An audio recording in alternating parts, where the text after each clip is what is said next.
Hey everyone, welcome back to the Founder and Mother Show. Super excited to have you with me as we continue to talk about some of the steps that I have taken to launch Founder and Mother, which is the online community learning that I am creating to help empower mums launch and grow businesses they love.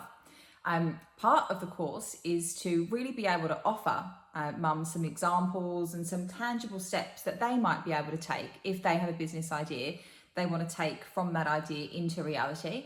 And so no better way to do that than to maybe share my journey and give you some kind of real life examples and almost, I hope, create a bit of a playbook as to how you might think about launching your own business. So this is episode 5, and in the previous 4 episodes, I've shared some information about how the idea for the business came up, like the origin story and the why behind the business. We've spoken about how to create a business plan, and I've shared a free template for that, which can be downloaded at founderandmother.com. I have also spoken about a thing that I love called MVP mindset, which really helps us think about the cheapest, quickest, and easiest way to go from inaction to action and start to progress our ideas. And in the previous episode, episode 4, we spoke about audiences, how to make sure we're targeting the right customers for our business and how to make sure we keep those customers front of mind when we're thinking about marketing messages that we're creating. And I shared a template there as well to create some customer personas, which would be great if you wanted to download from the website to have a look at. I've actually shared one of the personas that we have for Founder and Mother, so it should be a good starting point for you to think about. So now that we have thought about the business, we've got that business idea and we've thought about our target customers, the next step for me was thinking about naming. Now, naming you could potentially have had right at the start. Some people think about their business idea and immediately a name comes to them, which is awesome. And some people don't. Some people, this is how it was for Founder and Mother. It was really difficult to come up with a name. We had a couple of different working titles that we had, project names that we were using, but none of them kind of felt quite right. And it was actually quite a difficult or, a bit more of a challenge to think about what we wanted to call this business. And sometimes that is the case. And I thought that perhaps it would be useful to share kind of 7 tips that I came across or I've been able to kind of put together and were quite helpful to me when we were looking to name Founder and Mother. And one of the tips is a strategy that you can use or an activity you can use to help you get some ideas for names if you don't already have one. The other tips will be just as relevant if you already got a name, because there are certainly some considerations around naming, even if you love or you've already chosen the name that you want for your business. So let's jump into today's episode. Okay, so 7 tips to help name your business. So tips that will help you think about potential names, tips that will help you hone in and decide on the perfect name, and tips that will help you secure that name, because there's actually that 3rd step is really critical, that you can have an amazing name that you love, but potentially that's not available. So step number 1 is keeping it short and simple. 1 or 2 words is a great number or a great amount for a name. You want it to be able to be easily put into a sentence, easily rememberable, so you don't want to have a really long name with lots of phrases that people might misunderstand or might mishear or misspell. So 1 or 2 syllable words are really good. And if you think about some of the biggest brand names like Netflix, Google, Apple, they kind of are along those lines as well. So short phrases that are easily remembered. So the 2nd and 3rd tips kind of go together, and I've got a couple of examples. So tip 2 is that you shouldn't have to spell it, or it shouldn't be hard to say or pronounce. And an example of that is a business that I used to own with my husband, which was an indoor plant selling business, which was a great business for us to own when we were younger.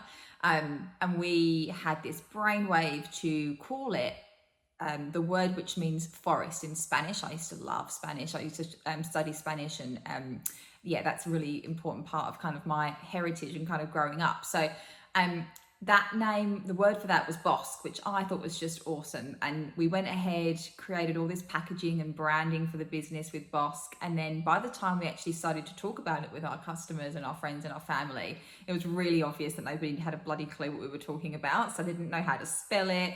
It was really difficult to kind of remember, difficult to pronounce. And so, ended up just being it just adds an extra step of complexity when you're really just trying to get people to remember your brand name and remember who you are, not be like, oh, what was that business that had that weird name that we can't remember? Another example of that is kind of with this business, Founder and Mother. So we had the Founder and Mother is the premise of that name is really about when you would write, if you were a CEO of a company, you might write Sophia Buckley, CEO, and that would be how you kind of introduce your title if you were like writing a bio.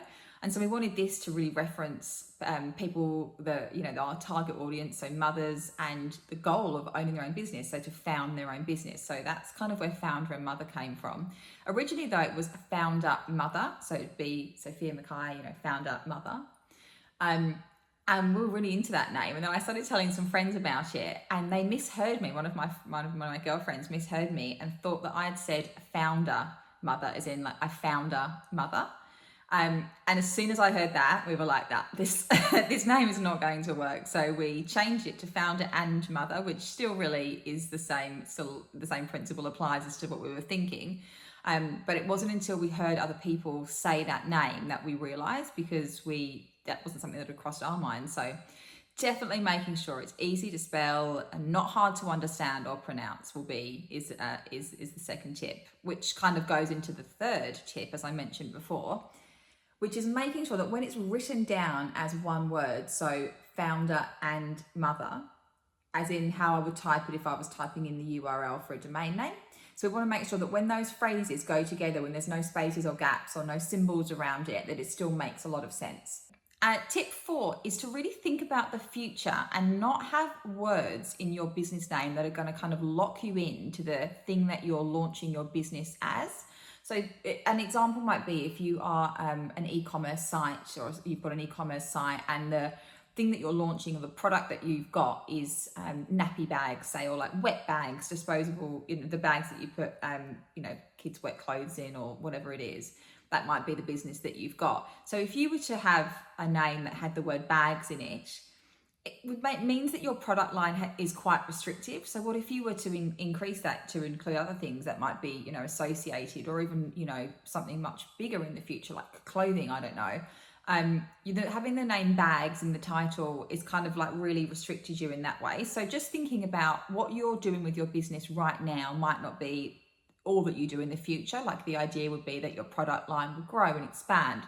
So not restricting yourself by having words in the name that are just to do with what you're doing immediately in this space. Tip 5, which is a really big one, is thinking about the availability of your name, because there are obviously a lot of businesses already on the market. A lot of people trademark a lot of names.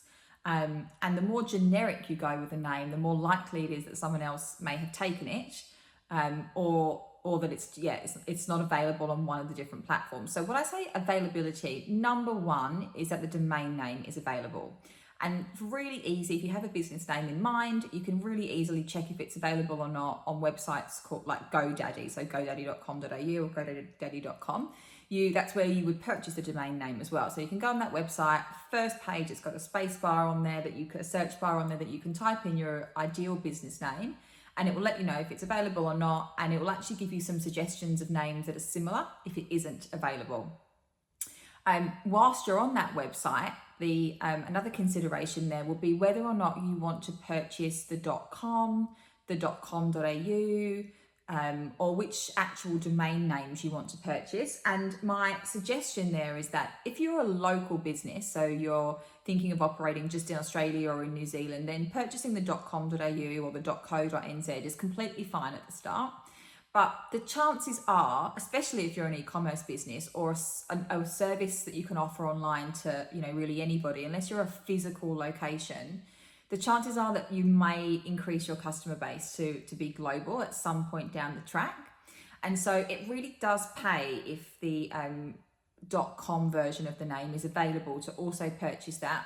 Purchasing a domain name is usually something like $20 for a year. It's really quite cheap. You don't have to host a website under each of the domain names you've purchased, and you can easily just point them to the one that you're going to use, which might be the .com or the .com.au, that the local version.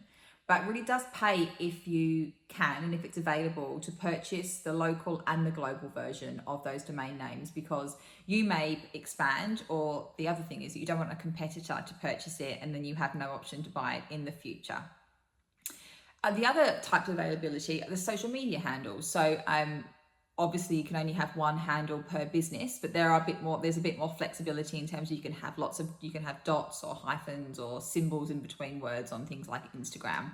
But to check that, you can actually use a tool called brandsnag.com. So you type in there the handle that you had, and then it would tell you what was available on which of the platforms. So across Instagram, TikTok, Facebook, Pinterest, all of those types of ones. That's a really quick way of understanding whether or not it's available. And the third and final thing that you want to check in terms of availability is that the business name itself is available. So in Australia, you can go onto ASIC to check that. And in New Zealand, you can go onto OneCheck. So obviously you want to make sure that ideally it's the same business name that you have on the website and the handles, but you want to make sure that there's not a business that exists that has that name that's doing the same thing. So a good way to check is to go onto those websites. Step 6, which is a bit of an activity to help you if you are a bit stuck with understanding or thinking about some options for your business name, is a tool that we use for Founder and Mother and how we kind of came across it. But it's something that we actually learned from Netflix. So the way that Netflix got their name, and I'm going to read this quote, is that they had written 2 columns on a whiteboard. So one was filled with words related to the internet and the other was filled with words related to movies. And they had decided that the best name for the company was going to be a mix of the two. So a seamless way to combine both words, one related to movies and one related to the internet. And the only caveat was that it should have the minimal amount of syllables and letters possible. And so Netflix was created. And that is the way that we thought about Founder and Mother. So we literally got a piece of paper, we did it on our Google Doc. If you listen to episode 2 about the business and creating a business plan, you'll know we did a huge brain dump. This was actually part of that document. So we had a couple of columns. So we had a list that was to do with our target audience. For us, that's mum. So words on that list, when it's kind of like a word association. So we had words like mum, mother, motherhood, she, entrepreneur. The next list we had was to do with the future focus words. So obviously Founder and Mother is about, we didn't know the name then, Founder and Mother is about creating a future for your family. So we had things like future, Monday, tomorrow, the next chapter, those just types of words that we just kind of had, we literally brain dumped onto this piece of paper. And the third category was launch focus words. So things about launching a business. So we had grow, propel, found, start, scale, and launch. And we thought we used that list to kind of inspire and spark some ideas. And from there, we were able to come up with the name Founder and Mother. So that's kind of a bit of an activity you can do. It's very simple, 3 or 4 columns, a column to do with your target audience, the type of customers you want, and a couple of columns to do with the thing that your business is going to sell or the industry that you're working in. And just seeing those words on a page can really help kind of spark some ideas. And the last tip, which is one that is relevant once you've thought of your business name, you've checked that it's available and you're ready to go, is to gather feedback, but be very cautious about this, because you obviously it's always great to get feedback. It's never not good to get feedback. It's great to hear from your potential customers. It's great to hear from family and friends. However, business naming can be really subjective. So unless the feedback that you're getting from customers relates to the word being hard to spell, it being hard to pronounce, it not really making much sense to them. If it's to do with them not liking the name, I'd be very cautious about listening to it. So take the feedback that you get with a grain of salt, if as it were. I just think, imagine, Uber, what the kind of feedback they would have gotten at the start for that name was. People don't really use that word. Did they like it? Not really about that. It's easy to understand, really simple, and obviously now it's got this incredible brand around it. So, just get some feedback, because you want to make sure you're not missing anything awful that you hadn't thought about. But just, take it. Remember that it's quite subjective in terms of what people do and don't like. And they said, the goal is really here is to find a name that's memorable, that's simple, and that is reflective of your brand. And once you have the name and you have the domain name sorted and all the handles on social media, the next step will be for you to actually use that name as the basis of the brand that you create for your business. So the branding, the tone of voice, the look and feel, the way in which that business is going to show up. And the name is a very big part of that, but it's more of an ecosystem of branding, which is actually going to be something that we talk about in the next episode.